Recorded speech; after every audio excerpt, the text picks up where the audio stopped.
I just got an email from one of the presenters saying they're having trouble, and I guess MS Teams is having some issues today, so we might want to give it just an extra minute or two for people to get in.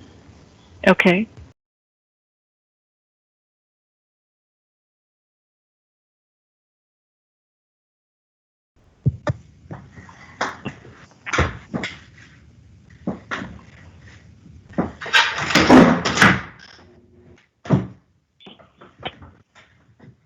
So I am hearing background noise. HEP, could you give me a cue of when to go ahead and start?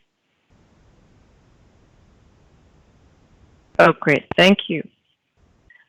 Well, good afternoon, everyone. Welcome to the March 15, 2021 Delta Plan Interagency Implementation Committee meeting, also known as DPIIC.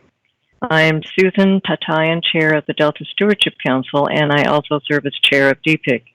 And I'm very glad to be able to be with you virtually today.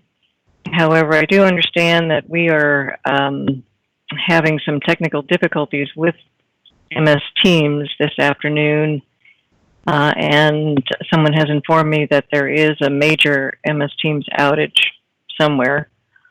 So we will push on and hope that folks can stay tuned in for the whole meeting.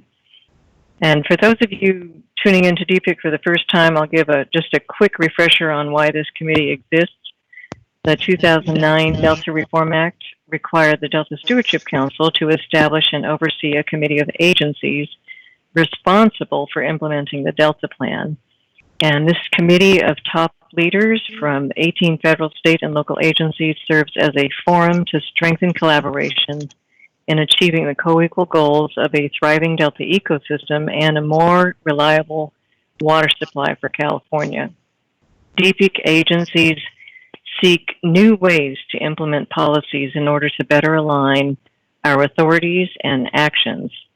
And these meetings provide a public forum for dialogue about opportunities to align and drive actions affecting the long-term viability of the Delta. And with that, I'll ask Amanda Bull to introduce the DPIIC members who are with us today. Great, thank you, Susan, and good afternoon, everyone. So I'm going to just list the primary DPIIC members that I have seen, and if I know that you are serving as an alternate, I will announce you, and then if I missed you, I will ask you to speak up when I am done introducing you. So today we have Supervisor Don Natoli representing the Delta Protection Commission, Cindy Tejeda representing the U.S. Army Corps of Engineers, Nancy Vogel representing the Resources Agency, Kaylee Allen with the U.S. Fish and Wildlife Service, Eric Reichard representing the U.S. Geological Society, or Survey, excuse me, Ellen Blake, U.S. Environmental Protection Agency, Tim Ramirez, Central Valley Flood Protection Board, Lenny Grimaldo representing the Department of Water Resources, Michael George representing the Water Board, Secretary Karen Ross representing the California Department of Food and Ag, Laurel Larson, Delta Lead Scientist, Chuck Bonham with the California Department of Fish and Wildlife, Kathy Marcinovich representing NOAA, and Kristen Peer representing the California Environmental Protection Agency. And did I miss anybody? Hello, this is Paul Souza with the U.S. Fish and Wildlife Service. Thank you, Paul. Anyone else jump on while I was doing introductions? Okay, great. And then just one other thing, we have received some public comment for the meeting, which we will send out to everyone along with some other meeting materials following today's meeting. Thanks, Susan. Great, thanks, Amanda. So if committee members, any committee members, if you have any critical 30-second updates you'd like to share at this time, if you could please raise your hand. If the MS Teams raise hand function is in fact working. And Brandon or Amanda, you could let me know who wishes to give an update. I'm not seeing any hands yet.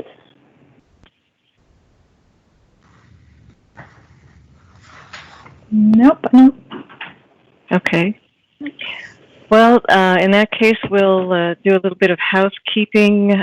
If any member of the public is interested in providing public comment, please send an emailed blue card to the clerk at engage@deltacouncil.ca.gov, and be sure to note your name and the agenda item you wish to comment on.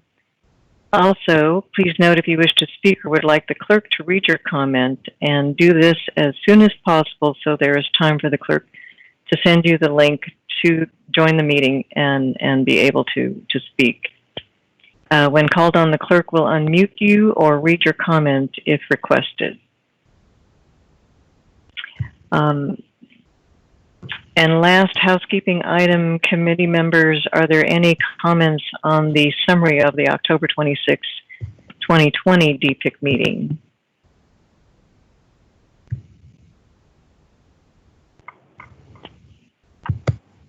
I don't see any hands raised. Great. Thanks, Amanda.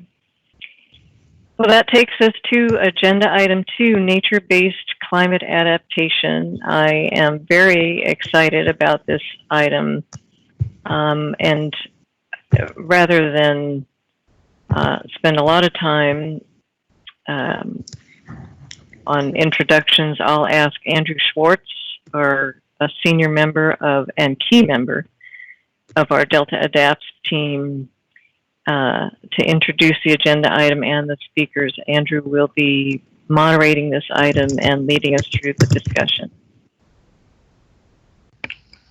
Thank you, Susan. Thank you, committee members. It's a pleasure to be with you. Brandon, can you bring up the presentation? I know that some folks aren't going to be able to see it, so I'll do my best to describe what you should be seeing on the page.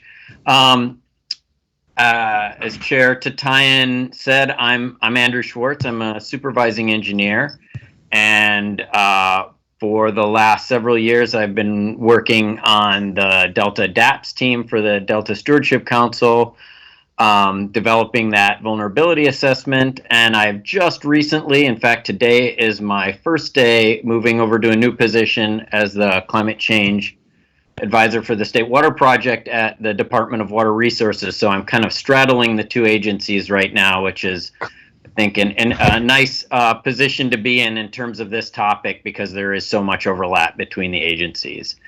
So next slide, please. So today we really want to talk about how the Delta Adapts project that is just a vulnerability assessment and is now moving into an adaptation strategy can link to or complement climate adaptation planning efforts of other DPIIC agencies. And we've got a great panel of folks today to talk to you about these issues. And we'll be hearing from panelists about an intriguing landscape planning tool from the San Francisco Estuary Institute, about some farmer and rancher surveys and potential adaptive land management practices from the California Department of Food and Ag, and some exciting on-the-ground restoration and management activities in the Delta watershed that we think can provide benefits in the Delta. But just before we get to that, I want to walk through a couple of the key findings from the Delta Adapts Vulnerability Assessment to kind of set this conversation up and to really link to what I think you'll be hearing about from the panel, and to connect that to some of the governor's recent executive order parts of N8220 on land conservation, biodiversity, and nature-based solutions. So next slide. So at your last meeting, you heard from my colleague, Harriet Ross, on the Delta Adapts Vulnerability Assessment and Adaptation Strategy, which is a two-part process. So we just finished the vulnerability assessment that's been out for public review for the last 2 months. And this week, that public review process will close, and the council staff will be able to really address those comments and move on in earnest to the adaptation strategy. But staff have already been thinking about the adaptation strategy and where that's going. And so I just want to highlight a couple of things, reiterating some of the things that you heard last time from Harriet, and drawing a connection to some of the adaptation strategies we're looking at. Next slide, please. So in this graphic, if you were able to see it, you would see a kind of a panel of 4 outlines of the delta with flood risk laying out from current likelihood of flooding out to likelihood of flooding in 2085, so toward the end of the century, and showing that the delta, this light blue color that is most of the delta right now, is a fairly low exposure to flooding risk. So less than it would take more than a 200-year event to cause flooding in most of the delta right now. But then as we move out to 2085, we see that most of the delta becomes darker blue, or a much higher risk of flooding, except the north section of the delta, where we see still a lot of light blue. And what I want to highlight here is just how resilient the North Delta is to flood risk out into the future, even at pretty high levels of sea level rise and much more extreme inflows. And why that is, we think a lot of that is coming from the YOLO bypass and the value that the YOLO bypass provides to us in terms of flood benefits, ecosystem benefits, economic and societal benefits, as well as just a great working landscape and a nature-based solution. So the executive order defines a nature-based solution as the use of sustainable land management practices to tackle environmental, social, and economic challenges.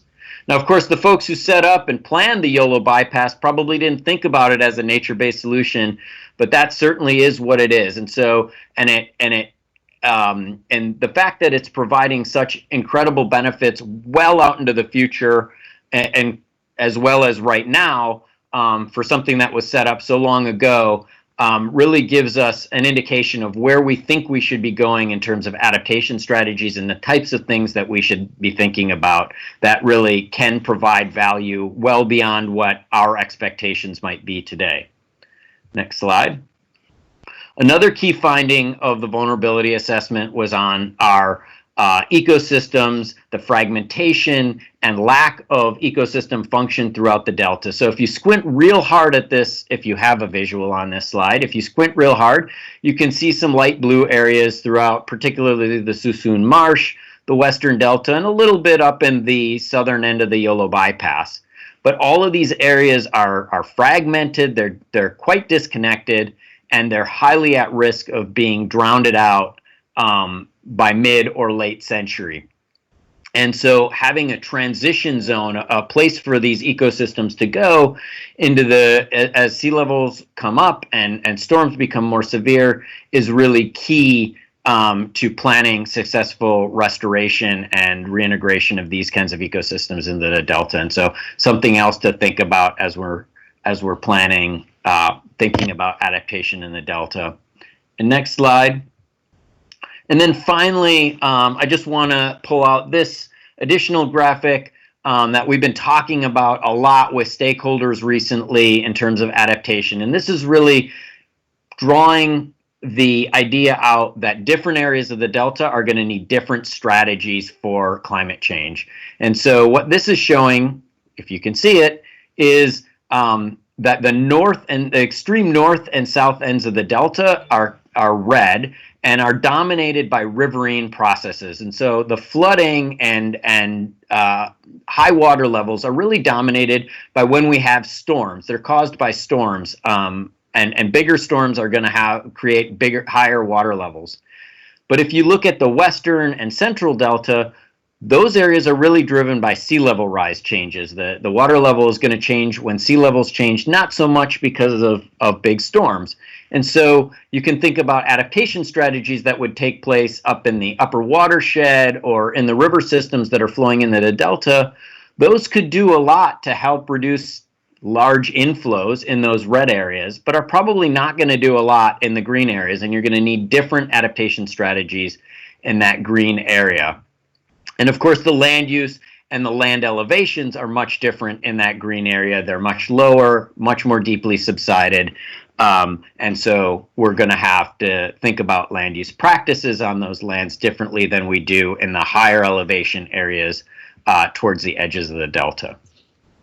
So those are just a couple of key ideas, next slide, that we've been thinking about, and specifically, but in general, the initial adaptation plan or idea that we've been talking to stakeholders about and thinking about really involves three different pieces, which are, the first piece is the Delta policy option. So looking at the policies that are in the Delta plan right now, making sure those are resilient and robust in the face of climate change. I think that's something that Delta stewardship staff can really have the expertise and the knowledge and the context to do that themselves and look at that and work those things out. Then there's a whole suite of in-Delta adaptation strategies that will need to be worked out with the stakeholders in the Delta, things that can be done in the Delta in terms of flood risk and ecosystem restoration, agricultural land practices, those kinds of things. Again, the Stewardship Council has a lot of the stakeholder contacts, the expertise and the knowledge and the authority through the Delta Reform Act to really deal with those issues. But then it's this third piece that is a little bit vexing and would be really helpful to talk about in the context of today and with our panelists, is these out-of-Delta solutions. We know that the Delta is the bottom of the watershed. It's connected to all of the processes and watershed processes, ecosystem processes, and the water supply system that are largely outside of the Delta but have a huge impact on the Delta. And here, the state is huge. The stakeholders are very broad. The Delta Stewardship Council doesn't have a ton of authority outside of the Delta. And so really thinking about how this can be integrated, this plan can really be integrated and draw on cooperation and collaboration with all of the other DPIIC agencies to integrate and to create a Delta Adapts adaptation strategy that is really broad and really engages with stakeholders at all levels and throughout everywhere in the state. And so with that, and that broad framework, I think we have a great panel that I'd like to turn it over to now. So I will introduce each panelist individually, and then I will have hopefully quite a bit of time for discussion. So our first panelist is Dr. Letitia Grenier, who directs the Resilient Landscapes program of the San Francisco Estuary Institute, where she works with partners to conserve California's living resources by developing landscape-scale, collaborative, science-based visions and solutions. Welcome, Letitia. Hello, everybody. Ooh, echoey. Thank you so much for having me. I hope you can see the slides. Yeah, if not, hopefully you'll be able to follow along with what I'm talking about. I'm going to share with you some information about the Delta Landscape Scenario Planning Tool, which is it's based on the idea that we can actually plan out the landscape and get better return on our investment by thinking about how do the pieces of a big system work together. And that's more important than ever right now. We've been building the car of our landscape separately, and or perhaps some people call it random acts of restoration. We've been managing the landscape too disparately, and when a large system is managed like that, it starts to fall apart. And as you all know, we have serious challenges with this in the Delta. Before I get into the details of this tool, I just want to talk a little bit about thinking about that question that Andrew just raised of how do you deal with in the Delta being in the middle of this huge system where what people are doing upstream is influencing you very strongly and what people are doing downstream is influencing you somewhat. And what I'd say is what's helpful about the Delta Landscape Scenario Planning Tool and thinking about this is it is based on this idea of using nature-based solutions and natural processes. And by that, I mean things like flooding, the natural movement of sediment, rivers pushing sediment downstream, that kind of thing. Using those natural processes, that is the foundation of the scientific philosophy underneath this tool. And the reason why that matters is that if we want to create resilient and adaptive landscapes that can deal with climate change and still return these functions that are so important to people, like managing flood risk, like creating food for fish, like supporting endangered wildlife, like giving people places to recreate, we need to have the most benefits we can have across the landscape with the least investment. And that means managing the system as a tool and using these nature-based solutions and these natural processes, because the science has shown that those actually return the most benefits. So what's helpful here is that this tool is based on that idea, and with other partners working based on that idea as well in other parts of the system, you're going to kind of have an auto alignment of this system so that the pieces start to work together better. And I think the work of river partners, people like Julie Rentner, who you're going to hear from, is very much in line with the kinds of ideas that underlie a lot of programming and science that's behind the scenes in this tool.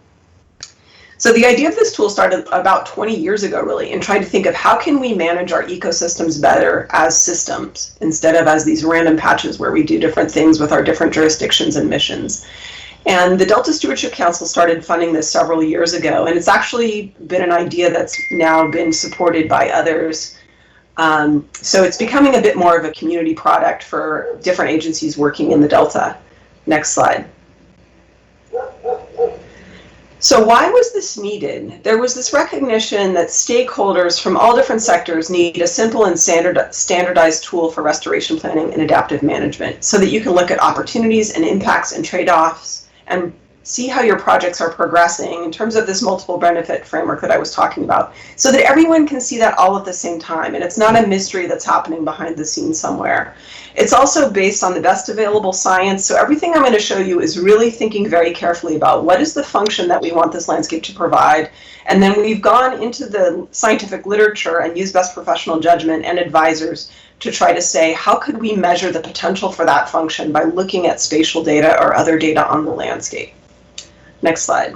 And then the idea is that we use that to compare across different scenarios and choose the ones that give back the functions that we value most. So this isn't just about wildlife or supporting endangered species. It's about actually all the functions that we want from the landscape. And so the cool thing about this is that if every stakeholder, every sector has their function of interest quantified in one of these metrics that are then visualized and provided in the outputs from the tool, then it's a way that everybody has a seat at the table. So that as any planner is sitting down to think about, what am I going to do? They're going to be looking at all of these different possibilities that could happen in the different future scenarios. So for example, if I only care about bass fishing and I can get a bass fishing metric into this tool, then planners, when they sit down, they might be thinking about flood risk management or creating food for fish or whatever, but they're still going to see that metric of bass fishing when this tool output is given to them. And so it's a way that we can start to understand what everybody wants out of the Delta and think about it holistically as we're sitting down to plan this big, complicated landscape.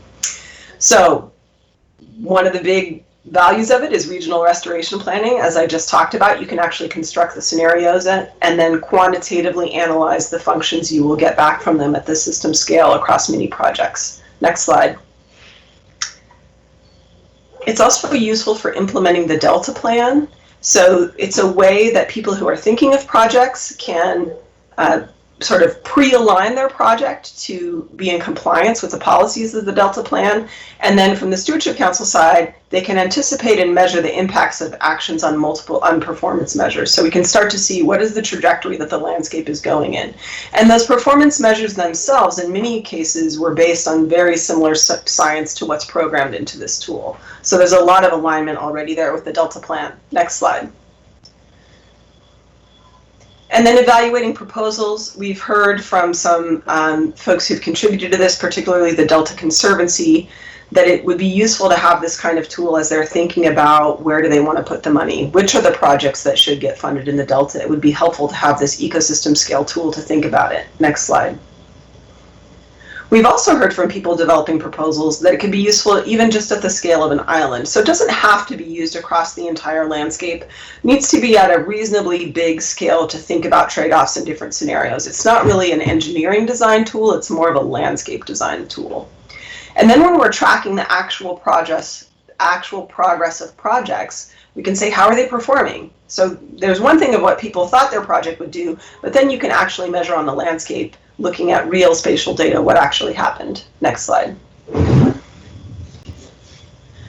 And I've mentioned the science that went behind this. There's about a decade of work that went into understanding Delta function. Some of you have heard about this before. This was funded by CDFW. And what it was really about was looking at the historical Delta to understand how things have changed between then and now. There's a lot of clues in there probably about why the North Delta is more resilient right now than the rest of the Delta. And I think it does have a lot to do with that emulation of natural function that's happening through the Yola bypass and those big slugs of sediment that used to come down from the Sacramento.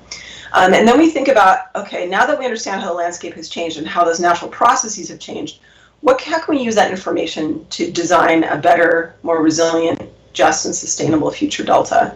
And so this work was really helpful to us in building the information that goes into the tool.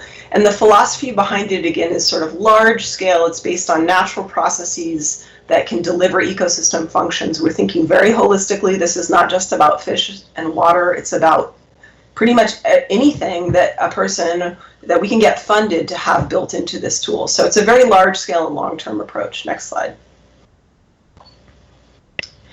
And what is the tool exactly? The idea of this is that we can take complex data sets that were previously located in a lot of different places. That's what comes in as the spatial data. Then they go through a lot of calculations in a GIS format. So this is actually all done in ArcGIS. There's a lot of spatial calculations of these different data sets to try to understand what is that potential for delivering on functions that people care about. So there's kind of a lot of magic sauce in the middle, but what you get out is a report about how different scenarios might provide different levels of functions of interest. And I'm going to go through those outputs with you now to show you how that works. And you can compare up to 3 scenarios in addition to a historical scenario and the present scenario. Next slide. So what you're seeing on the right of the slide here is the actual output that comes out of the tool. And this is a historical scenario in green with a modern, this is the present day scenario of the delta in blue, and then eco-restore is the orange scenario that you'll see here. And there are many modules in this tool. Would you go back one, Brandon, please? These icons in the middle box are all the different modules that are currently programmed into the tool. So there's a summary module that summarizes everything across everything. Then there's a module that tells you about habitat types, about support for marsh wildlife, support for woody riparian wildlife, wetland buffer in the sense of largely supporting fish, but also other beneficial uses of wetlands, support for native fish, inundation. So these are the metrics that are really going to get toward that kind of resilience in terms of the delta adapts and the goals that you're trying to reach there. Subsidence, impacts to agriculture and infrastructure, who owns the land, what is already protected, and the physical suitability of restoring different sites. So you can see there's already quite a variety of different modules going on there. Next slide. And then within each module, there may be many metrics to try to get at understanding that function. And that is the case here for the marsh habitat module, which is all about thinking about what level of function can you get from the marshes, from the delta in terms of supporting marsh wildlife. I'm not going to go into the details, but you can see there are 6 different metrics that are measured here in the table in the middle. Next slide. And they're visualized in different ways in terms of maps, in terms of a table like this. Next slide. And in terms of, you can also look at them in terms of graphs. And you can see by those green boxes that have the percentages in them that all of the marsh metrics are really improved by the eco-restore package of projects together. So you're looking at that on a landscape scale and quantifying that improvement. Next slide.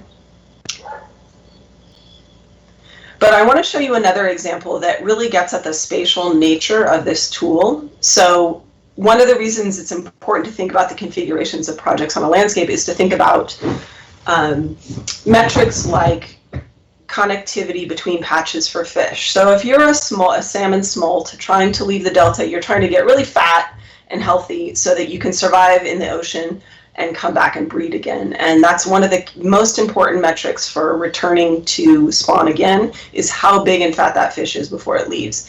And one of the ways that fish are able to do that is by hanging out in wetlands. So here's the historical delta. It was all one big marsh, more or less. Next slide.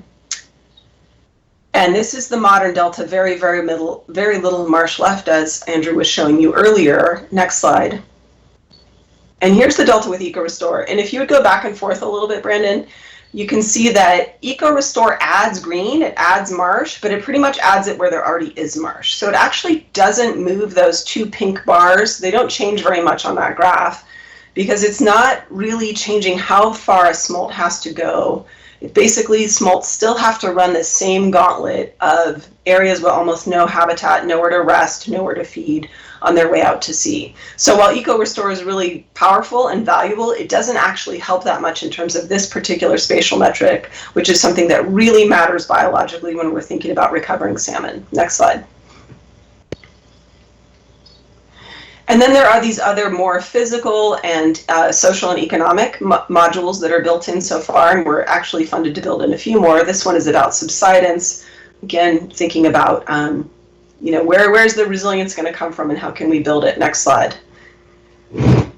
Agriculture, how much agriculture is impacted by the Eco-Restore suite of projects is what's here, and it's around 2%, a little under 2% of the agriculture in the Delta in total, mostly from pasture. Letitia, this is Susan. I just wanted to give everyone a heads up that evidently MS Teams is really having trouble today, and we might all get booted off, and are obviously lucky that we're still meeting. So apologies to the participants if MS Teams does in fact boot us all off before we end the meeting.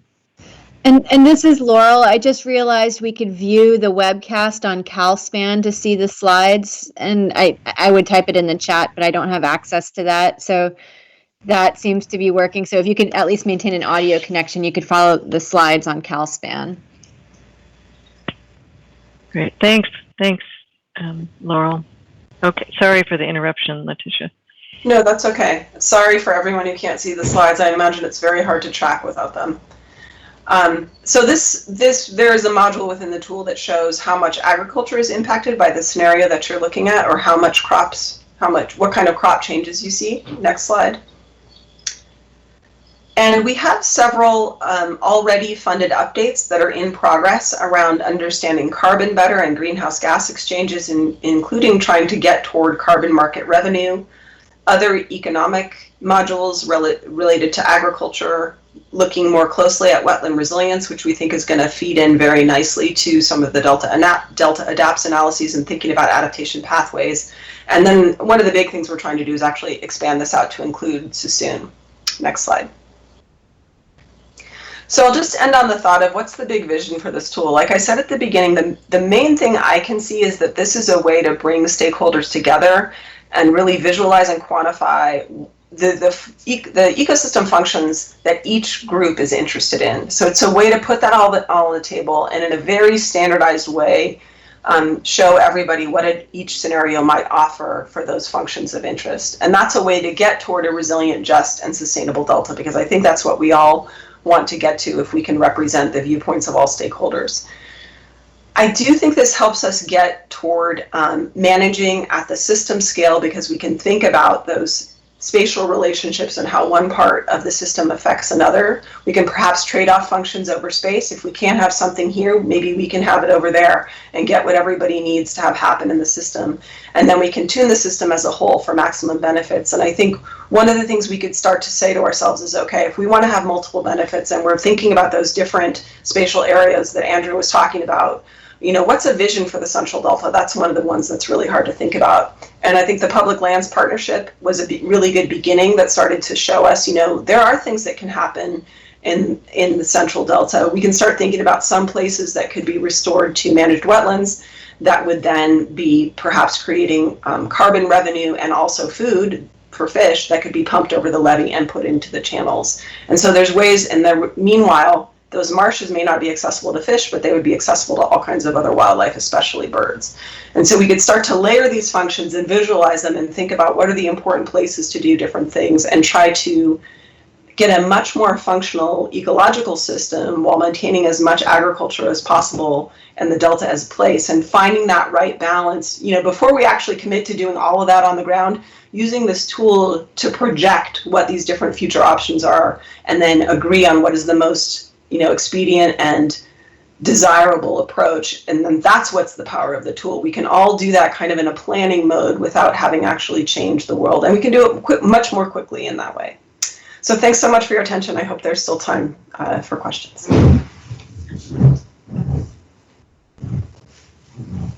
Great, thanks, Letitia. That was super interesting, and I'm sure there'll be a lot more conversation about that. But Let's go to Dr. Amrith Gunesekara, who is a science advisor to Secretary Ross at the California Department of Food and Ag. He works on agricultural issues as they relate to the environment, including plant nutrient management, climate change, and environmental stewardship. He's going to be talking about some conversations with farmers and ranchers that they've been having and some land and soil management practices. Welcome, Amrith. Thanks, Andrew. Can you all hear me okay? Okay. Sounds good. Well, good afternoon, Chair Tatan and members of the committee. Just quickly want to share with you some 2 items that I think are interesting to this group on this topic that we're doing in CDFA. Obviously, there's a lot more that we can engage on that we're doing in CDFA, but I thought these 2 would be appropriate for the conversation. Next slide, please. One more click, please, Andrew. So the 2 things I'd like to talk about and share with you today is the Healthy Soils Program. Hold on one second. Okay, yeah, and one more click. The Healthy Soils Program and then engagement that we recently had with farmers and ranchers on climate change solutions as per an executive order that was released by Governor Newsom in October. Next slide, please. So just a really quick and a couple more clicks, Andrew, please. Great, perfect, thank you. So we do have a Healthy Soils program that can tie into this discussion. The Healthy Soils program just stems from the Healthy Soils Initiative. When we first started putting together the benefits of healthy soils, which is this middle circle in the chart here, and identifying all the benefits, we thought we were alone in this conversation, but soon discovered there's lots of interest by other agencies, and that's how the Healthy Soils Initiative got created. It's a group of agencies that come together to discuss how healthy soils can benefit their agency and mandates and statutory requirements. From that, we created the Healthy Soils Program, which has 2 components. There's the incentives program, which pays farmers and ranchers to implement several practices, one or more several practices. Then we also have demonstration projects where folks host one of the healthy soil practices and then have other folks come in, other farmers and ranchers, to come and learn about that so that they can then go back, see the benefits, and voluntarily adopt them on their own farm. We also, part of the demonstration projects, collect more greenhouse gas data, quantitative greenhouse gas data, so that we can further inform the models that the incentive program is based on. And I'll focus on the next few slides just on the incentive programs for this discussion. Next slide, please. I gotta limit my animation next time. Sorry, Andrew. The Healthy Soils Incentive Program consists of 27 different management practices, so farmers can try one or more of these on their farms. It's a competitive grant program that awards dollars for farmers and ranchers really to try things on the operation that they might have not in the past. We took federal USDA NRCS conservation management practices and we tied them with carbon sequestration and greenhouse gas values, particularly greenhouse gas values, which is what the program's based on. Certainly it contributes to climate change adaptation and also mitigation, and also ag sustainability into the future in California. One more click, please, Andrew. We do recognize that it provides multiple ecosystem services, and there's a link, if you click on that, Andrew, one more time, that you can find out more about our ecosystem services work, another topic that might tie well into this discussion. Next slide, please. I won't go over all the 27 practices, but I can certainly provide more information on that. Just to name a few, here's a truck spreading compost to build the organic matter content of soils in an orchard. And then the one on the right hand side is a cover crop in a vineyard. Both of these help reduce sediment erosion through wind and rain and help with building the carbon content or the organic matter content of soil, which is essentially what is termed as carbon sequestration. We got a several million to date, almost 50 million to date, funding over 500 projects and 67 demonstration projects. We do quantify the acres and the greenhouse gases. And then, like I said, we do also request from information so we can further quantify the modeling as we move forward. One of the important tools we use is the Comet Planner tool that really highlights the practice and shows you the greenhouse gas benefits. This was developed by USDA and we have adapted it for a California quantification methodology approved by our Resources Board. Next slide, please. I won't spend a lot of time on this slide. There's a lot of information here, but in 2020, with our most recent awards, I will focus on the top 4 practices. So compost application is that big brown piece with 257. That was one of our most popular practices. The other was mulching, cover crops, and hedgerow planting. So a lot of folks interested in cover crops, which is the 93 piece of the pie, and then the 31 and the 44 mulching and hedgerow planting. So those are the most common practices. Certainly there's more practices here that can build carbon in any soils that we think can be useful also to the Delta. Next slide, please. Okay, let me switch gears a little bit. The other piece that we have been working on recently is a mandate that came out of the executive order N8220 in October by Governor Newsom, and it asked the department to work with ag stakeholders to identify farmer and rancher-led solutions, climate solutions to inform the next scoping plan process. And next slide, please. So I have a slide on what, when, and where.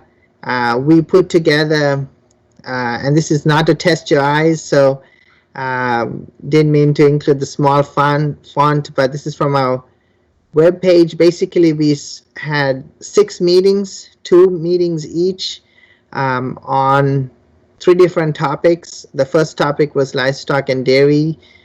Second was annual crop meeting, and then the third was perennial crop meeting. And we had, the way we was organized is we had one of these meetings on Monday to introduce the topic and then get some initial stakeholder input, and then we had a follow-up meeting on Friday of that week for the same topic to get more information and feedback on that topic that stakeholders wanted to provide us with. And one more click, please, Andrew. We did put out a press release, so we hoped a lot of farmers and ranchers would join this discussion and tell us their thoughts on what climate solutions that they could offer to inform the scoping plan and other documents, including the Safeguarding California report, which has a slightly changed title going forward. Next slide, please. So we just got done with those meetings, and what we did was we asked several questions, some first priority questions, and if we didn't get much discussion, then we asked a second set of priority questions.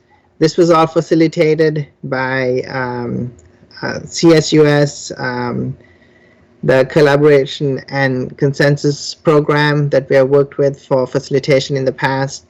And so I won't read out all the questions, but the first questions was, you know, what additional management practices beyond what we already offer in our incentive programs could be useful to farmers and ranchers in addressing climate solutions?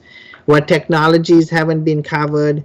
what research gaps exist, and can we gather some economic information, because at the end of the day we do want to make a business case that these practices might be useful. For example, if you do a no-till practice, you get certain savings from less tractor passes, and that means fuel savings, but we don't have good quantitative information on that. So it's certainly a core benefit we were trying to highlight.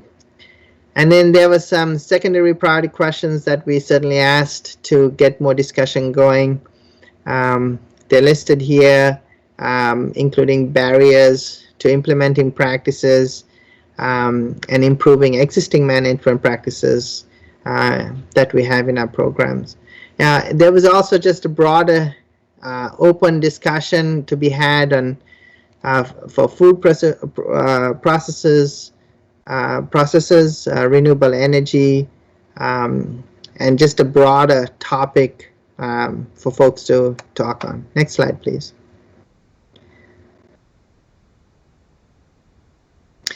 So a quick breakdown on the participation. We had over 300 folks sign up and attend. Actually, 72% of those who signed up attended. We had some other variables we looked at, but one of the most important pieces about this pie chart here is the orange pie of the pie chart, and those were the farmers. And so a lot of folks who tuned in were farmers and ranchers, and we were just very pleased to get their attendance at these meetings. And next slide, please. So I can't share a ton of detail on you. I will tell you that we are working on a report to come that will be shared with everyone. We're trying to put it out for public comment by the end of this month. And I didn't really have the time in my 10-minute allocation today to talk about the details, but here's a sort of schematic of what folks told us. And even though this focused on climate solutions, we certainly got a lot of feedback that was outside that scope in general on regulations and a whole bunch of other things, and we were very appreciative of that. I think we can still tie those in to a report that would frame the overall message of what people were trying to tell us. So quickly, some talked about overall state policy and the regulations they have to deal with, talked about the importance of incentives or regulations, and then incentives and financial offsets like ag offsets and opportunities for that. Certainly streamlining regulations, how can we improve upon that to make the lives of farmers and ranchers easier? What sort of tools were out there to provide opportunities for growers to understand climate change impacts and adaptation tools. One tool that was out there that was discussed was Comet Farm. It's a similar tool, but with a high degree of quantification and sort of whole farm analysis that was also developed by USDA and Colorado State University working together. We certainly got feedback on research, further need for technical assistance. We do fund technical assistance along with our incentive programs, but there was a general notion that there is a learning curve for new practices, and how do we get access to that information. Needed more outreach. CDFA could do more outreach on this, and then understand the potential cost benefit studies associated in the implementation of some of these practices. So certainly all applicable to Delta farmers as well. Again, we'd share with you all as soon as that report is public, more information, and certainly there's many sub-bullets to each of these topics. Next slide, please, Andrew.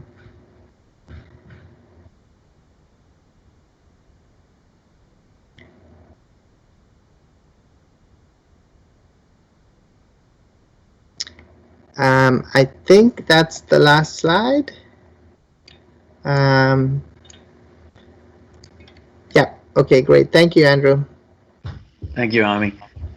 Great. So now we're going to move on to Julie Rentner, who's the president of River Partners, a nonprofit organization that gives new life to river landscapes at scale. She's been working at the confluence of flood management and ecosystem restoration in the Central Valley for 12 years and is prepared to talk today focused on real-world examples of multi-benefit flood system improvements and their measured public outcomes.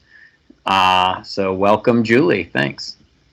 Thank you, Andrew, and pleasure to be here. Thank you, Chairwoman Tatayan, and everybody else on the group. There's so many names in here of folks who have worked with us, old friends, supported the work that I'm going to talk about today. I feel like I'm really giving y'all a progress update on how we've been doing rather than a report out on the work that we're up to. So real quickly, I just wanted to frame out that River Partners works all over California now. I'm presenting to you some work from the San Joaquin Valley, but we're in 17 different watersheds across the state and working on projects that deliver, the way we're thinking about it is biodiversity outcomes, climate resilience outcomes, improving access to river parkways across the state, and then cultivating the next generation of restoration leaders, which is critically important. So what I have to talk to you about today is a quick update about Paradise Cut, and then a deeper dive into the Dos Rios project. Next slide.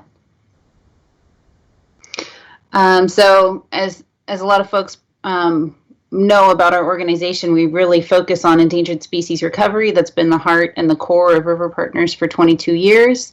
However, what we've learned along the way is that to really deliver meaningful outcomes along the rivers in the Central Valley, inclusion is the name of the game. So our restoration projects are designed in a way that we can hire locally, put people to work actually doing the heavy lifting of giving life back to rivers, whether that's planting trees or driving tractors or growing out plants or providing the supplies needed to do the project.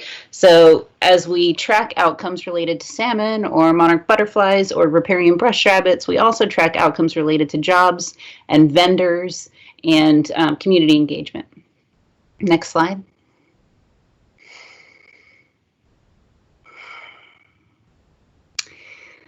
Paradise Cut is a project that's really being spearheaded by a large group of people, as you all know, thanks to a strategic grant provided by the Delta Conservancy and in partnership with American Rivers, partner NGO that we work closely with, as well as the San Joaquin Area Flood Control Agency and others.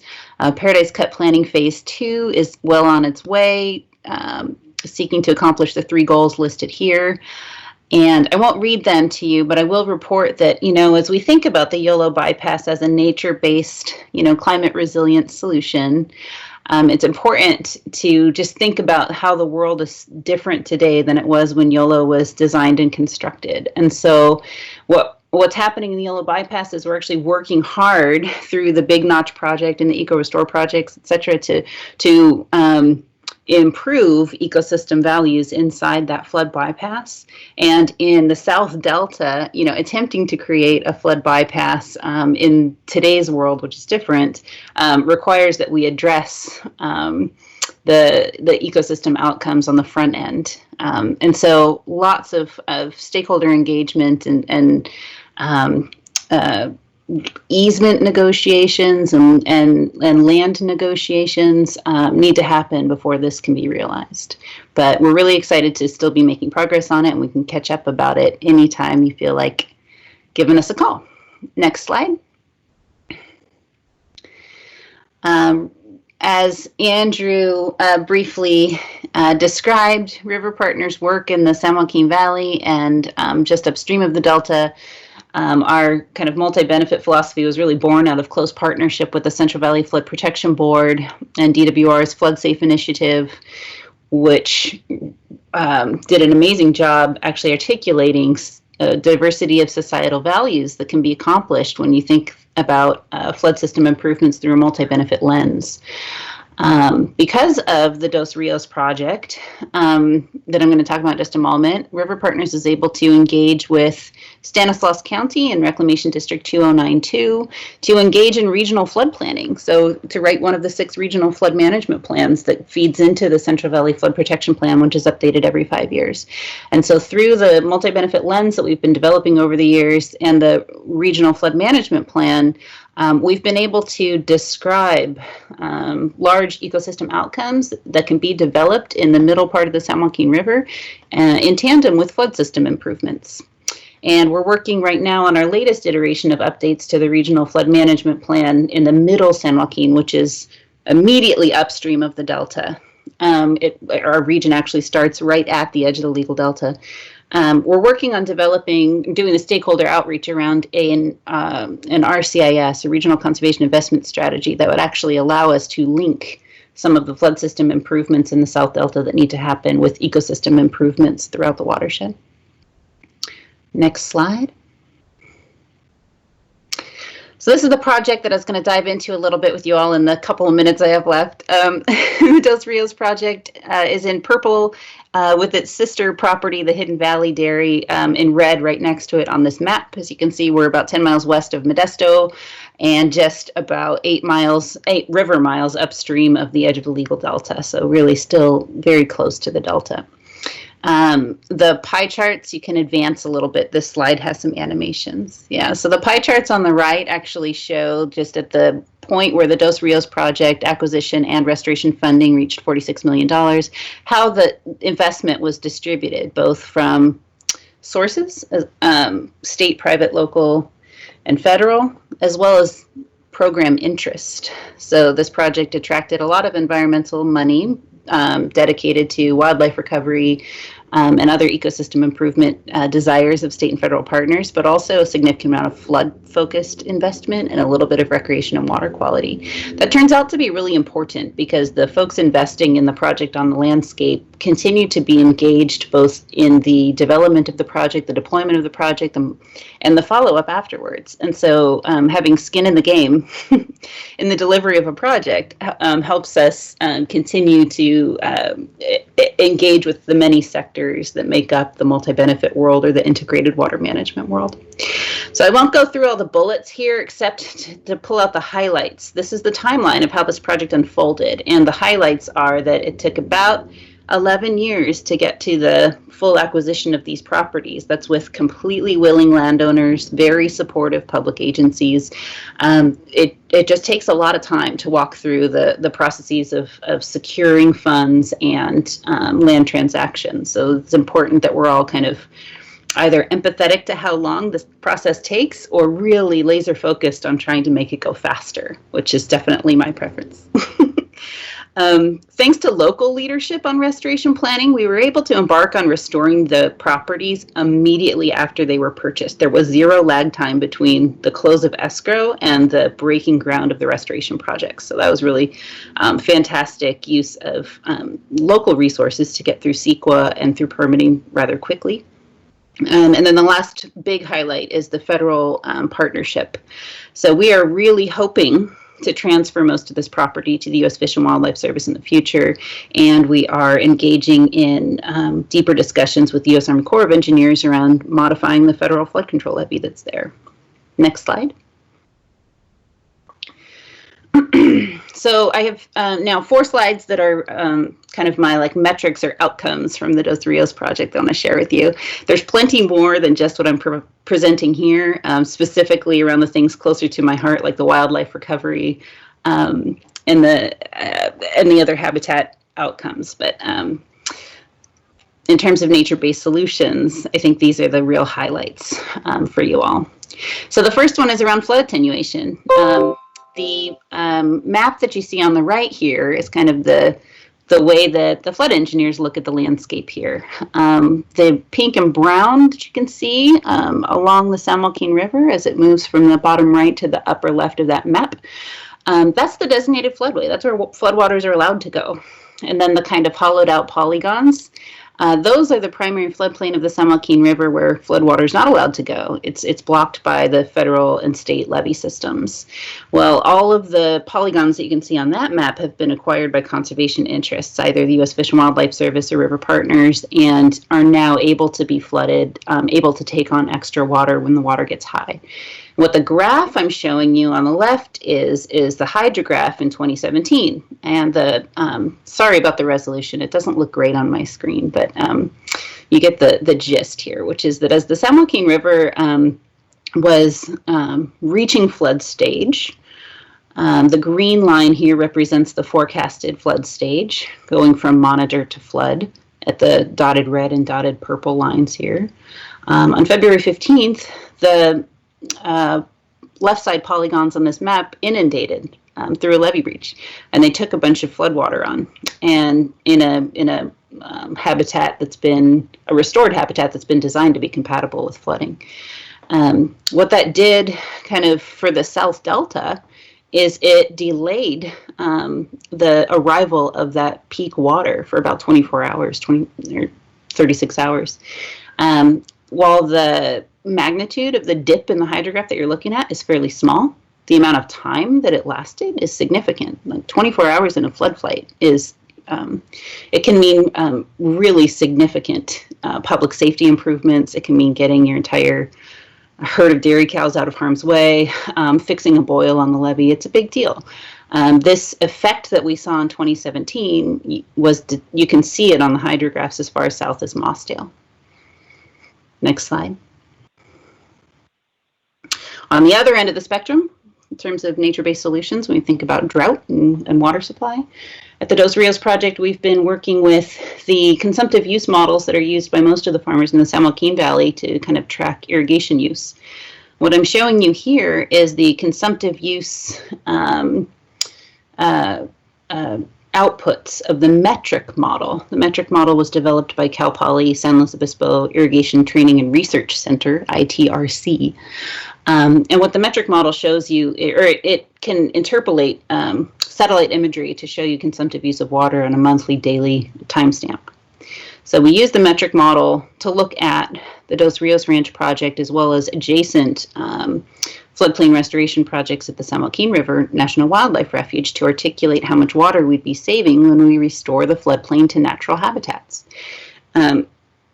It was kind of unclear until we embarked on this modeling effort if the riparian reforestation and ecosystem restoration we were doing was actually going to use more water, less water, the same amount of water as the irrigated alfalfa and corn and winter wheat that was out on the properties. And it turns out we're saving water. Do you want to advance one? We're saving just shy of 2 feet, 2 acre feet per acre, or 2 feet of water annually. And so what we're working on with Dos Rios is the dedication of that saved water to in-stream flows through a 1707 petition that's at the water board right now. This map just shows that our diversions are the yellow dots, if you can see those way down in the lower right-hand corner of this map. And our petition actually requests the water board consider dedicating our unused water to stream flow all the way out to the Golden Gate, which would be past all of these riparian diversions in the South Delta. So it's been a thorny petition, I think, to review everywhere, and I'm very curious about how it will resolve. Next slide. Okay, and so carbon sequestration. To us, it is, abundantly clear that when you grow a forest on the floodplain, you're sequestering oodles of carbon. Our partner, Dr. Virginia Matzik at Santa Clara University, has created the Carbon and Riparian Ecosystems Estimator for California. Next, you can click it again, Brandon. Which, looking at reforestation of riparian areas across California over the last 20 years, this is real data. Yield estimates about 40 tons of carbon sequestered in 20 years. And so, advance one more time. We have yet to utilize any GGRF funding for reforestation work along river corridors in California. And we're very interested in learning more about how we could share the creek model, which was developed under a grant from the Department of Conservation, or other planning tools to understand how we can leverage GGRF investment in this kind of work. Next slide. Here's my favorite one. It's the jobs creation. So in the time that River Partners has been working in reforestation and restoration of floodplain and repairing habitats in the Central Valley, we've restored 16,000 acres.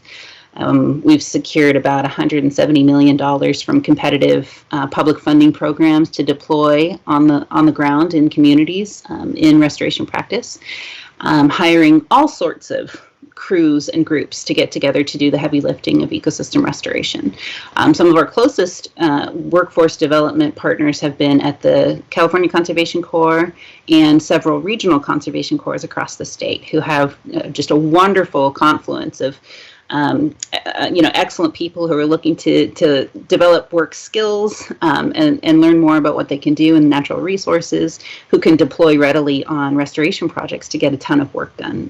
So we've had very productive partnership with Bruce Sato at CCCs and others, where we can tap into kind of public funding to do great river and ecosystem restoration projects while providing lots of jobs, which have the kind of collateral benefit of increasing kind of local communities' awareness about the ecosystem activities that are happening on these, especially in rural parts of the Central Valley, as well as cultivating career paths. So I'm delighted to report that we have 3 people on staff, permanent people on staff right now, who started with us on CCC crews, who now work for River Partners. Wonderful people. Next slide. So these are Julie's recommendations. We all know we need to do a lot of work and fast to recover ecosystems in the San Joaquin watershed, and particularly in the Delta. But I'm always reminded of that adage of the Ubuntu philosophy that says, if you want to go fast, you can go alone, and if you want to go far, you need to go together. And in this case, facing down all of the climate challenges that we have, I feel like we need to go fast and together. So I think what we've shown at the Dos Rios Project and others like it is that the multi-benefit approach, as you guys all know, can get us to outcomes a lot faster because it's inclusive. And there are lots of other kind of partnership considerations and administration improvements that we can make to go a little bit faster, but keen focus on inclusion and taking action together is really what I hope to see for the next decade. So that's all I prepared.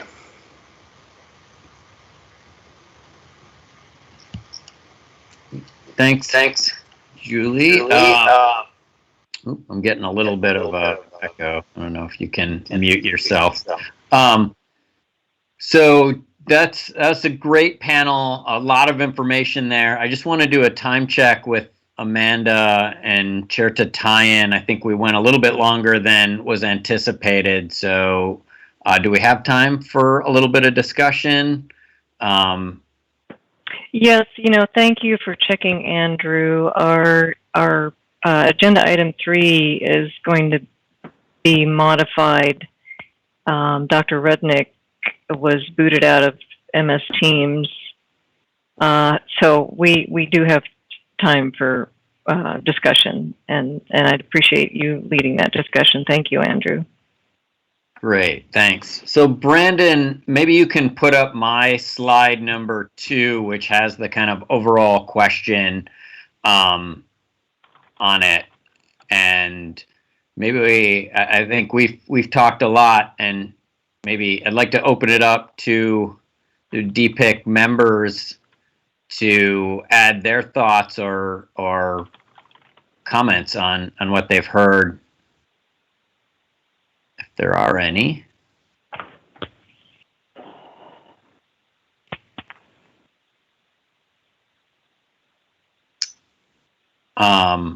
Actually, the second slide with the how Delta adapts links to can link to or complement climate adaptation planning effort.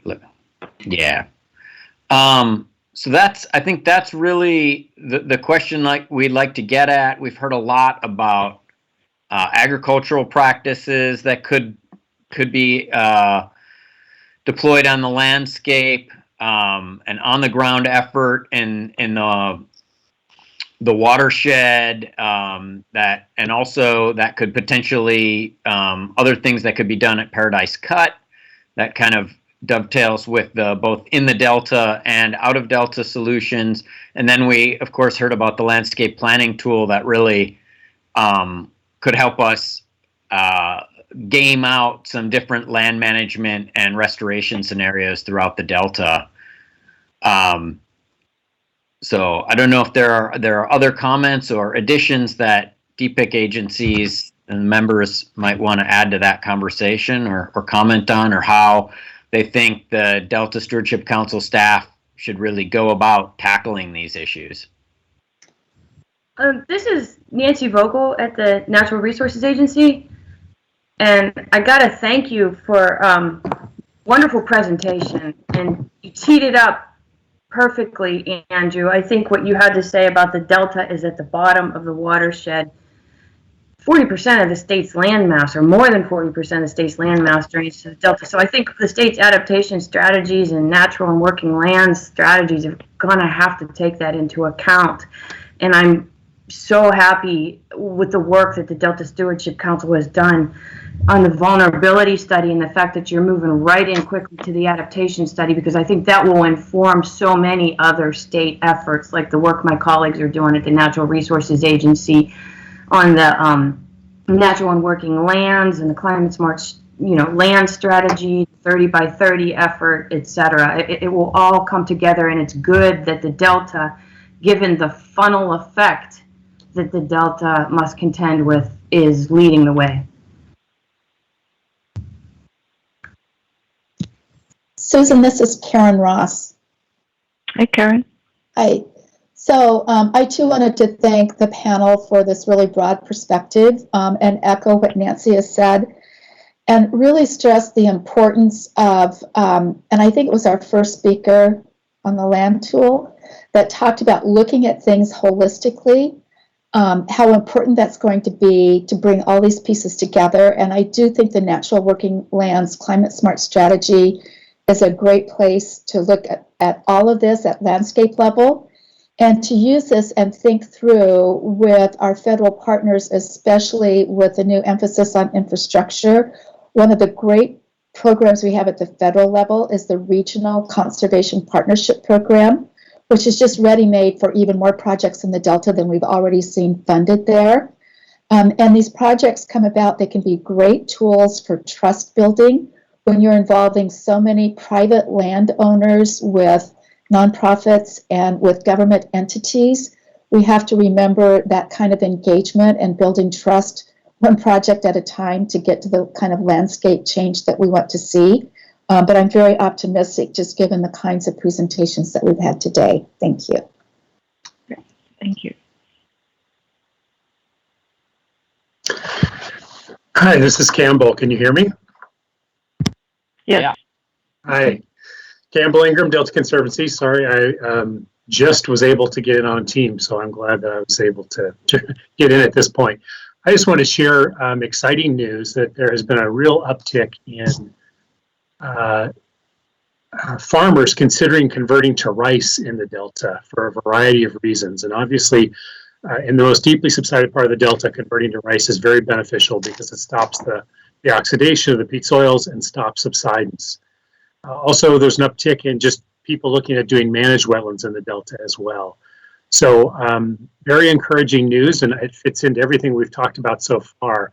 I guess one thing I just want to try to encourage us always to continue to think about the Delta as two fairly distinctive zones. One is the deeply subsided, most highly organic soils, and then the area beyond that zone as you transition into higher elevations. So all the Healthy Soils Program practices are wonderful, particularly as you get into those higher elevation soils with more organic matter. But when you start to get in that deeply, deeply subsided area of the Delta, one of the few things we can do to at least stop subsidence is to re-inundate that land, get it wet again, and stop that oxidation. Just wanted to share that. Thank you. Yeah, and Campbell, you maybe weren't able to see, I showed a slide at the beginning of the presentation that kind of divides the Delta into that kind of upland area and the more deeply subsided central Delta. One more slide, Brandon. And yeah, I think this is the water level response throughout the Delta, but it's actually a pretty good indication of the land elevation and organics content of the soil as well, and how we're going to have to really think about different adaptation strategies for different regions of the Delta to account for both the hydraulics and as you point out, the soil characteristics and the possibilities in terms of farming and different practices. Yeah, great. Thank you, Andrew. Hi, this is Kathy Marcinkiewicz from No Fisheries. I too want to thank the presenters. This was really interesting to see, and kind of want to dig deeper into all these various plots and things. And as I watched it, I'd like to echo some other comments, this holistic kind of zooming out view, and then also thought about zooming out even further and thinking, can information like this really help us in strategizing climate resiliency actions in other parts of the Central Valley? Kind of further, thinking further upper watershed, and are there actions in the way upper watersheds that could have more impacts on Delta climate challenges than others? Or are there actions within the Delta that could be successful only if there were certain upper watershed actions taken? Also thinking about this as, in No Fisheries, one of our big priorities is reintroduction, especially with thinking about how our species are facing climate challenges on the valley floor. And we look at upper watershed streams to look at the various climate vulnerability spectrum of those streams, but is there a way to maybe tie that into what's going on in the Delta, so we do make sure kind of like an action that we take is really getting the greatest magnitude of impact that it can have, and there's not a bottleneck somewhere else because of an action that we could have taken somewhere else. So thanks for this. I look forward to engaging more on it. Hi, this is Kaylee Allen with the Fish and Wildlife Service, and just wanted to say thank you also to the presenters. These were great presentations. Unfortunately, Paul Souza, our regional director, got kicked off partway through, but he did hear the part about the landscape tool and just wanted to pass along his excitement about the potential of using something like that to help better define restoration actions moving forward, and also to think about what tools we might be able to bring to the table in terms of implementation, including the Land and Water Conservation Fund. So I thought that was great. And also, Julie, I just wanted to say thank you for your presentation on the work that River Partners is doing. I thought that was really, really interesting, and I'm looking forward to learning more. So thank you.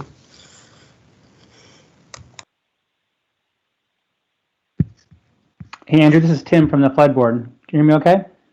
Yes. Hey, Tim. Great, thank you. I guess you guys can't see hands. I was trying to jump in, all these exciting comments and folks that wanted to talk about the work that's been done. I'm going to echo all those and thank the presenters. I just want to make two quick points. Paradise Cut has been in the Central Valley Plan. It will be now in the 2022 plan, 10 years and running. So the first time was in 2012. And if anything, I think this demonstrates how important the communication is and the heavy lift that this work is going to be in the 21st century.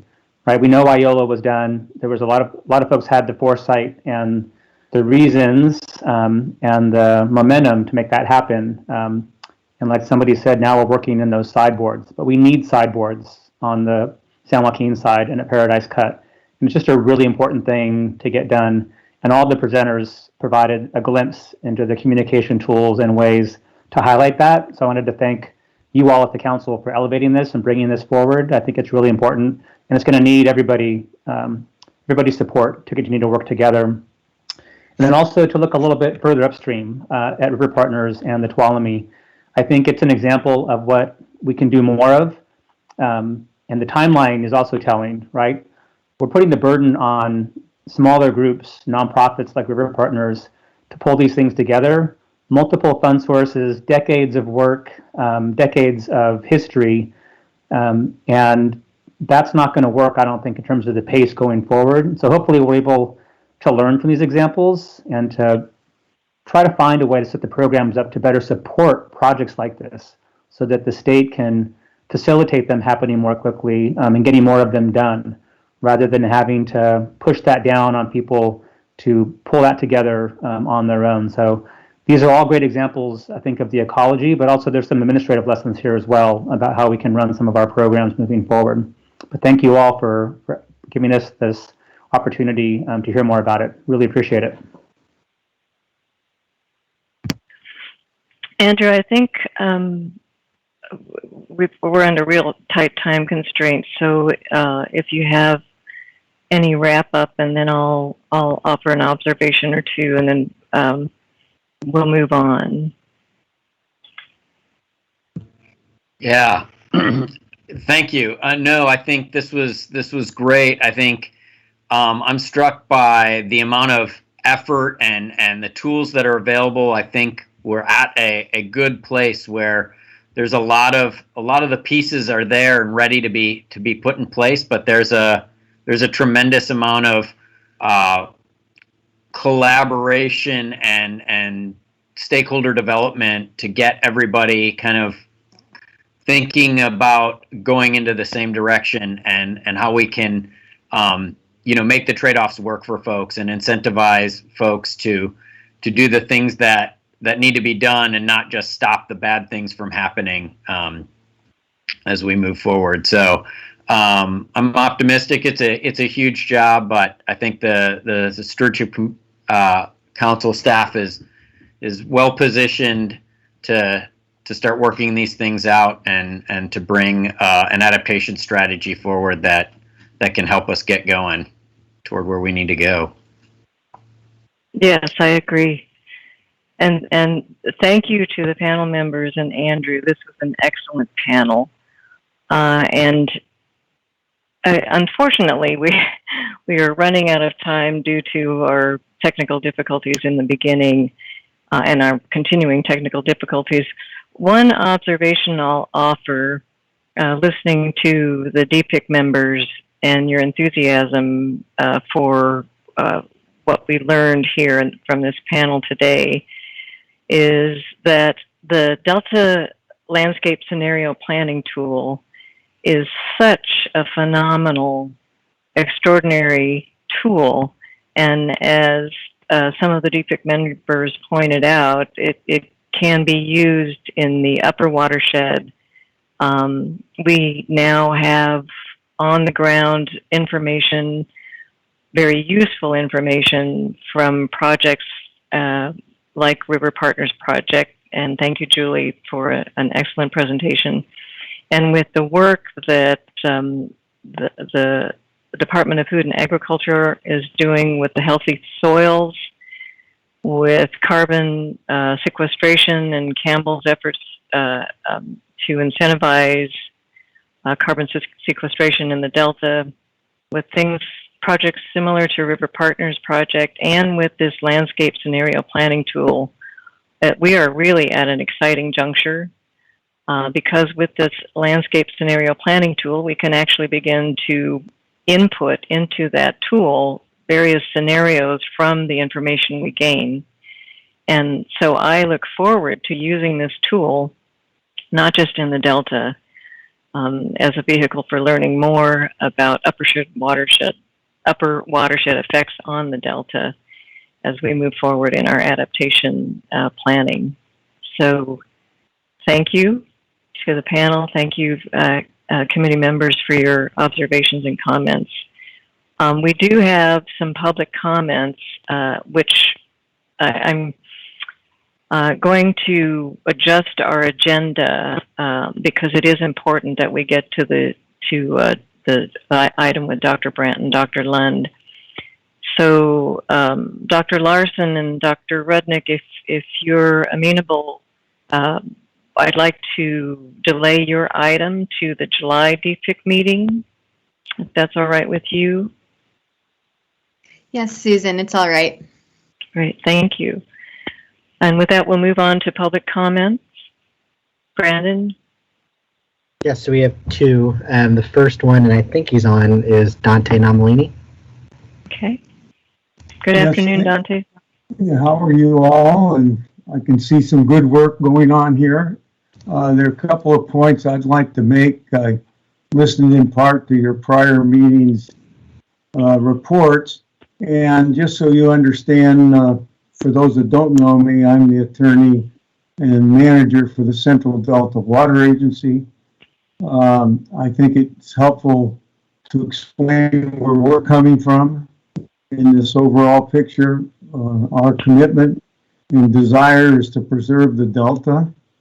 We think the legislature recognized this as being a critical element, and important to that is to preserve the physical configuration of the Delta. That doesn't mean that just every 10-acre channel island or what have you has to remain, but overall we need adequate levees to protect the landmass, and we need adequate water quality to sustain agriculture, which is really our basic monetary supply for maintaining delta levees and improving them as we go on. Now, first of all, the water situation in the state of California has a great deal of bearing on the politics of the Delta, and I think all of you probably understand that. Droughts are not new, and I provided some handouts. I don't know if we can bring them up, but the drought situation was a key element in the design of the State Water Project and, of course, the Federal Central Valley Project. And that is the dilemma of how do we operate water projects to serve contractors through a 6-year drought. The basic drought that was used for analysis was the 28 through 34. This is just an exhibit that DWR had prepared that shows historic droughts. I don't want to dwell on it. Let's go to the next one. The next slide will show the planning hydrology for the projects, and it shows that we are woefully short of water in the Sacramento-San Joaquin watershed. It's about an 8 million acre foot shortage, and the federal project, which came before the state water project, had regulated their contracting so that there were different classes of water contract priorities, and nobody intended that this federal project address the entire water shortage in the Central Valley. And if you remember, there used to be a 160 acre limitation. It was intended to be a social project to help people retire coming back from the war to settle on these lands. It has transitioned now into a situation where those kind of limitations do not apply. So we now know, it should be clear to everybody, that the water projects don't have the ability to meet water quality standards beyond the first or second year of a drought. And somebody has to embrace this reality, and maybe the Independent Science Board ought to be the one to actually show what the firm capability of the projects is to supply water. The State Water Project was going to develop 5 million acre feet a year from North Coast development by the year 2000. That wasn't done, and therefore we have a huge shortage of water with no sober realization of what that real shortage is. So I think it's important that somebody embark on this task of establishing a reality. We have development in the desert that's continuing. We have farmers in the valley that have converted to permanent crops that need to be irrigated every year, and all the protections against permanent demand being based on limited supply have been cast aside. So important to the Stewardship Council's effort, I think, is to help meet this challenge by putting the reality in front of everybody. Now, in terms of levees, the critical elements of the levees, in our opinion, rest in that interior zone. Primarily, we have the earthquake scenario, and maybe we can put that slide up, that the 20 simultaneous earthquake failures in the Western Delta, and the area that would be inundated by that type of an occurrence during a dry year. That is the area of serious concern to the water projects. It's a serious concern to us. We have worked with the Metropolitan Water District of Southern California in terms of an emergency action, which we call the freshwater corridor. There's an emergency flood fight plan in the Department of Water Resources to address this. It gets ignored, but in order to protect this area, we need to upgrade these levees so that the earthquake impact would be reduced. The second element is sea level rise. And of course, when we go back to the 1980s with FEMA and emergency hazard mitigation for flood in the Delta, it was planned and agreed to by the state that we would go forward. And there's a small chart, figure 4 before this one on my slides, that shows the levees that were identified at that time to be the subject of a levee program to bring them up to what we call Bulletin 192-82 standards.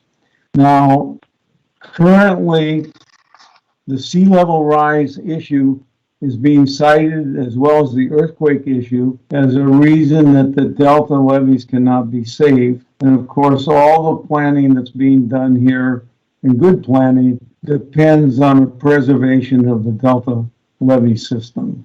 And the Delta levees can, in our view, be improved to the point that they can reasonably withstand earthquake and also withstand modest sea level rise. The districts that I work for, the reclamation districts, have been embarked on what we call a fat levee approach. Earthquakes are, yes. I'm sorry, I'm going to have to interrupt you. The next item is at least a 15-minute item.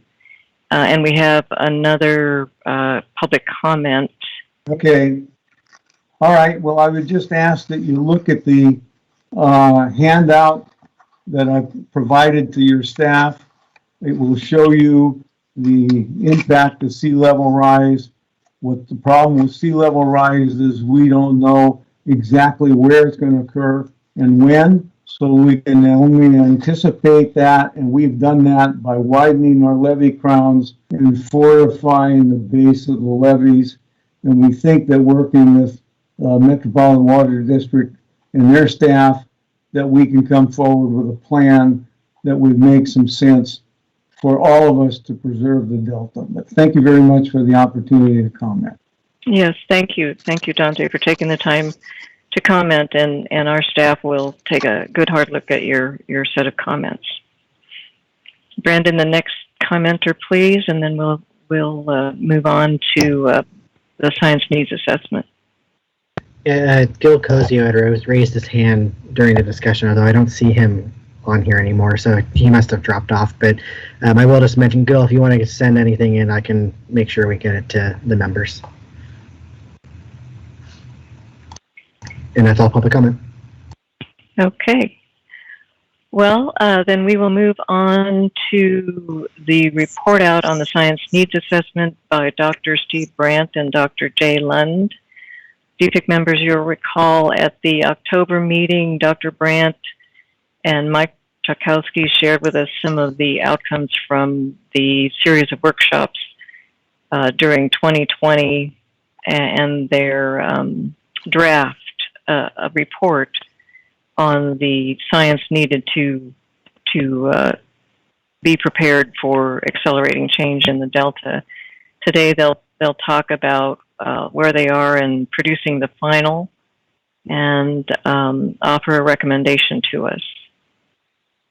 Dr. Brandt and Dr. Lund. Hey, thanks, Susan. Good afternoon, everyone. Brandon, do you have my slides? Yes, as Susan said, we'd like to just give you a preliminary report on where we are with the science needs assessment, where we plan to go, and perhaps more importantly, to seek your help in us getting there. And the next slide. In the interest of time, can we have the next slide, Brandon?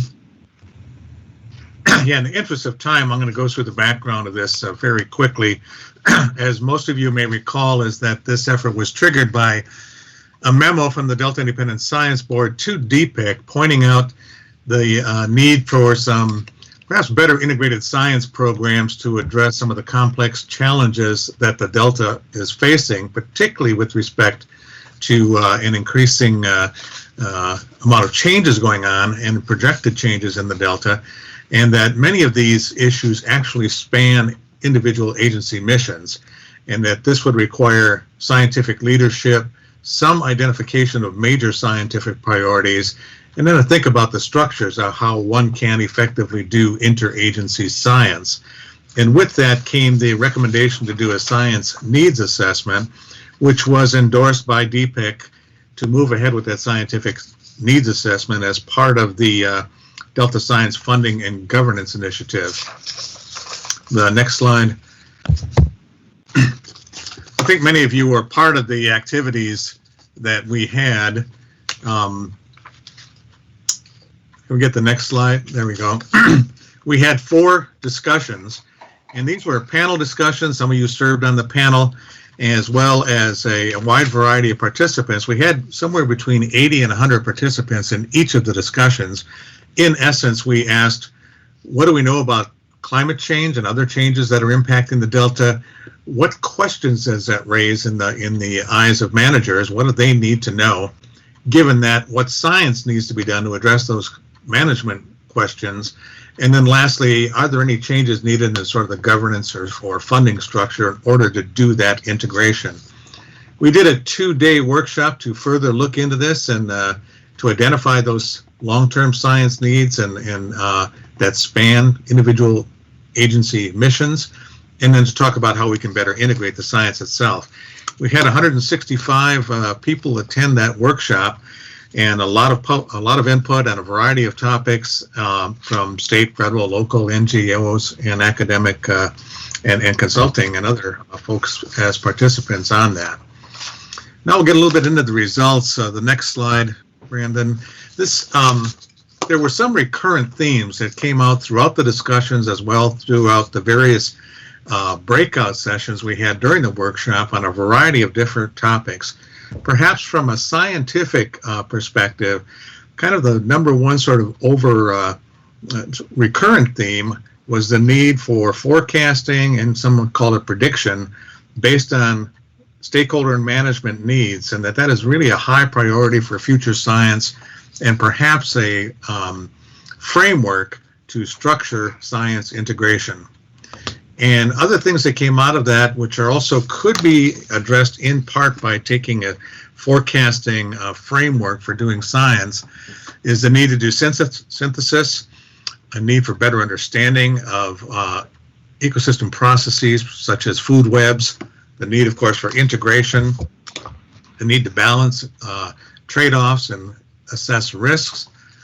How do we prioritize long-term management goals, and suggestion of increased communication among managers, stakeholders, and scientists, a recognition of the synergistic effects, and that many of the things that we're looking at, either in terms of impacts or driving forces, are really tightly interconnected and interact with each other.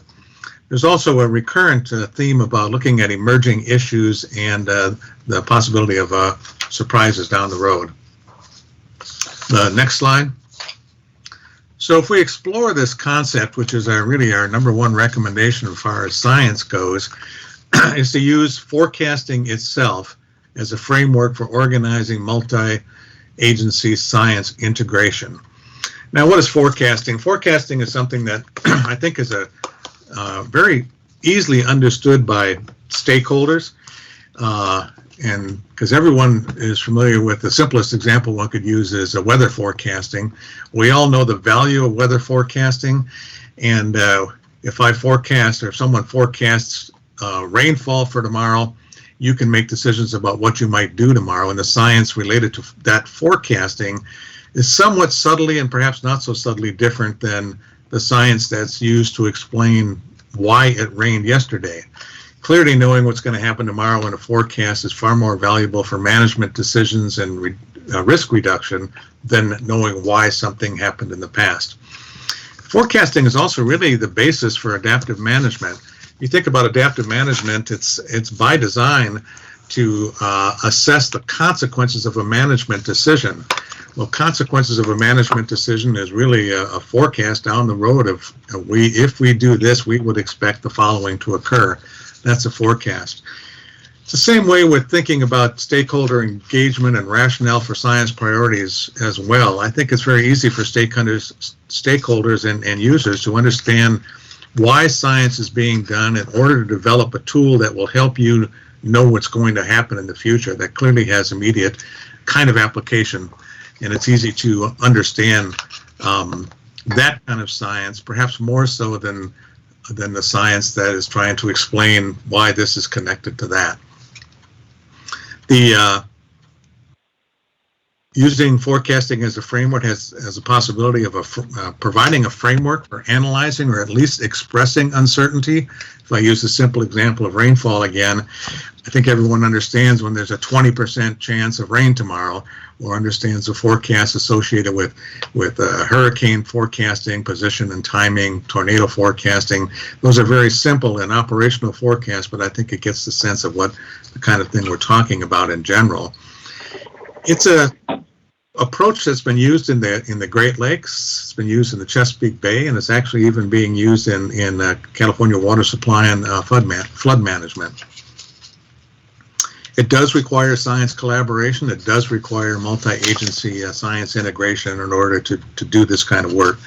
The next slide. Forecasting can be applied in a lot of different ways, everything from the physics and hydrology to things like fisheries, human health, invasives, water quality and quantity. Often when you move beyond the strictly physical types of forecasts into the biological in many respects are heavily dependent on the physical, and that by necessity requires that sort of integration of these different kinds of disciplines and approaches. If we go to the next slide, let's concentrate on the right side of this for a bit. This is sort of how one goes about doing a forecast and developing the science associated with the forecast. Perhaps the most important feature of this is stakeholder and management needs, assessing what those are. Clearly, there's a lot of effort being done in the Delta and elsewhere about how to assess what the management needs are. That ranges from the science action agenda, the science plan itself, a lot of assessment about what the management needs are. Even during the science needs assessment workshop, we came up with a variety of needs, those listed on the left, like harmful algal blooms, water quality and supply challenges, effect on delta communities and human dimensions, fish recoupment and fish habitat quality, invasive species impact and spread. Those are all sort of assessment of the stakeholder and management needs.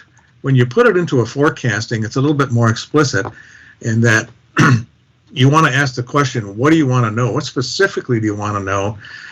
When do you want to know it? How often? How much time, lead time do you need? And at what spatial scale? That puts it more into more explicitly defining those needs for a management decision. And then in the gray box there, the scientists get together and say, okay, if we put everything we know about this together, what kind of a forecast, how well can we make that forecast? That's the process that also helps define gaps in our understanding, gaps in our monitoring programs, and all of those kind of forecasts are developed by looking at the environmental drivers of what's driving that system, from climate, estuary flows, land use, restoration efforts, or even hazards. When you get a forecast developed, of course, it needs to be driven by monitoring data, as well as using monitoring data to test the accuracy and precision of the forecast, and that leads to developing improvements in models and a loop back to the stakeholders and saying, and management, are you getting what you need to make your decisions, and how can we make this better? In the sense of weather forecasting example, again, a lot of the research, once forecasts are made, are designed to improve the time scale You're getting forecasts now 2, 3, 5, 10 days in advance. We improve the accuracy in terms of the spatial accuracy of exactly where storms and rainfall events might occur, as well as the parameter scale, I might argue, and that's exactly how much rainfall are we expecting to get, down to the tenths of an inch and so forth. So we go to the next slide. I'm going to give just one example of an application of this, because harmful algal blooms did come out as one of the things that there was a lot of interest in doing that within the Delta. Well, harmful algal blooms forecasting is something that is being done in a lot of different areas. This is one for the for Lake Erie. The photo there is actually a sample of water taken from the surface of Lake Erie right next to the water intake valve for intake machinery for Toledo and Western Lake Erie. Toledo has had some really bad water experiences related to harmful algal blooms. That's microcystis and microcystin toxins, the same harmful algal blooms you're concerned about in the Delta. And the way one develops a forecasting system, it starts out with the meteorology, knowing exactly what the, everything from atmospheric circulation to rainfall events to spatially explicit rainfall events. That feeds into the hydrology and land use. The water flows, the maps that are developed for this are topographic altitude kinds of maps, soil, moisture, variety of things that determine how that rainfall spatially, in its very highly resolved, spatially explicit way, triggers nutrient loads, which then gets into the river system, sometimes with lags of 2 to 3 to 5 days or a week, and then gets into Lake Erie and develops a harmful algal bloom, depending on the receiving conditions of the water, biological and physical. And then once you have this sort of system worked out, you can begin to go back and think about how you might change land use in order to reduce that occurrences of harmful algal blooms. In the next slide, just don't read the stuff on the right. That is actually the page of the forecast that's being done. NOAA has taken this and put it into a forecasting system for Lake Erie that comes out every couple of days. And that Maumee watershed there is the largest watershed in the Great Lakes. It's over 8,000 square miles, so it's much, much larger than the Delta itself. Resolution on that watershed model is about 1 square kilometer. And that information is used in a lot of ways. The harmful algal blooms are predicted days in advance, and that the water treatment facilities use different treatments of the water, from carbon filtration to some biofilters, if they know the microcystin's coming down the pipe a few days in advance. Secondly, it also tells folks that where maybe they ought to move their water intake valves to areas that are less likely to receive that that input. On the opposite, Chief, Dr. Brandt, I'm interrupting because we're about 5 minutes from the end of the meeting. I think we're going to have to extend the meeting. Just wondering how much longer. We do have a public comment. I have one slide, and then Jay has one slide. Probably 2 minutes left. Okay. I'll jump to that next slide. And you could read this, but this, again, argues why and what could be valuable for doing a forecasting approach. And I won't go into this. You can just read this in the interest of time. But it does require that integration of different disciplines. And I think I'll jump to the next slide and where Jay can make his request. Jay? Oh, thank you, Steve. So what we're really proposing here is we'd like your feedback on 2 items. One, is this general approach of using forecasting a useful method for, acceptable method for trying to bring some more confluence to the fairly dispersed Delta science activities, and to help us better prepare as a larger science community for the long-term science needs for the Delta. You can think of the landscape planning tool that was presented earlier sort of as an example of this, but looking forward into the future, how would you systematically update that kind of a tool and the kind of forecasting tools we use elsewhere in the system for this? I guess we're really the major conclusion from the science needs assessment so far is to recommend using forecasting as sort of a unifying concept and framework for helping us all go further, faster together. Because if you don't have a framework for moving forward together, then it's often very hard. The second thing we'd like to ask for is your assistance in completing this science needs assessment by recommending to us one or more, several technical experts from your agencies that could help make sure that the recommendations we come up with regarding the implementation of forecasting as a framework for long-term delta science and linking it to decision-making, making sure that we have people in those conversations that understand what is happening in the agencies and the concerns that the agencies have going into the future. So those are the two requests we have. Thank you. Great, thank you, Stephen J. I'm sorry that we had to compress this item.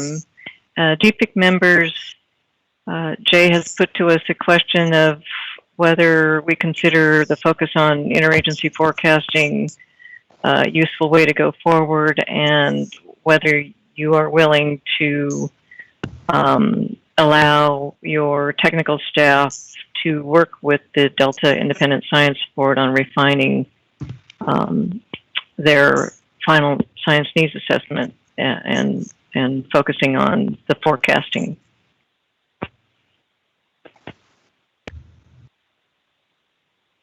Brandon, are there any DPIIC members raising their hands?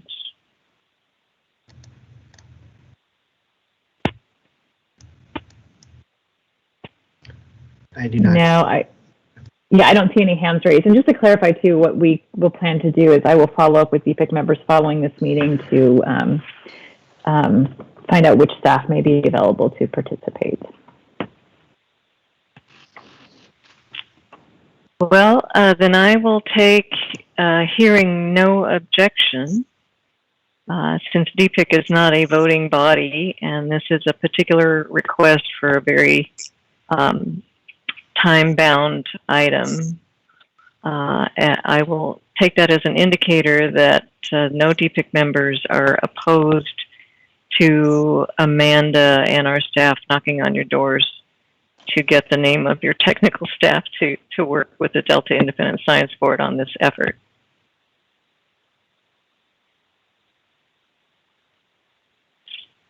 Okay, hearing no objections, I think we can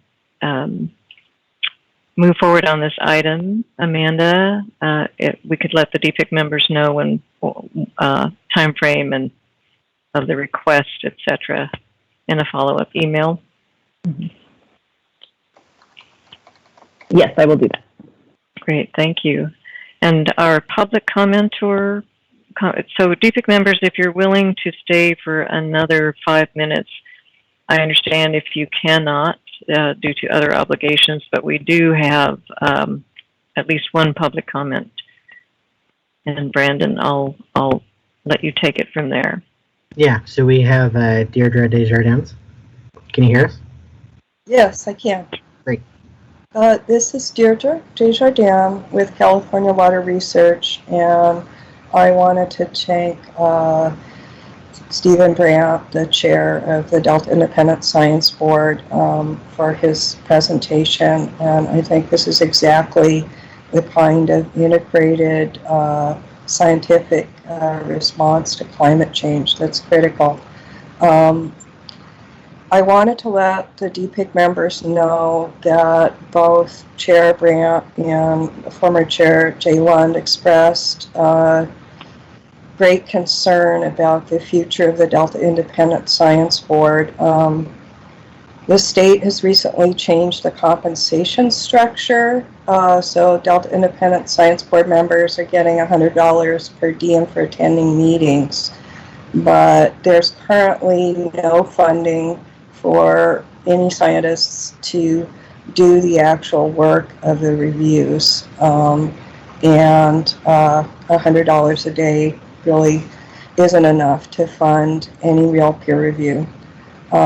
So I hope that it's such a critical part of DPIIC's work and the Delta Stewardship Council's work. I hope that agencies will consider lending both staff and consider providing funding so that the Delta Independent Science Board can do this critical work in the next fiscal year. Thank you very much.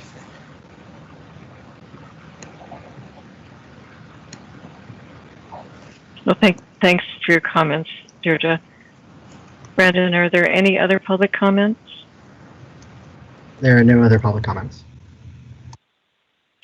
Okay, since we are over time, I'll quickly move to talking about our next DPIIC meeting, which will be July 12th, 2021. At this time, I'm assuming it will be through MS Teams or Zoom. And Amanda and Brandon and I will work to keep you informed of whether or not it will be virtual. And we'll be in touch with you to get your ideas for the next DPIIC meeting agenda. With that, thank you all for participating, and we'll see you next time.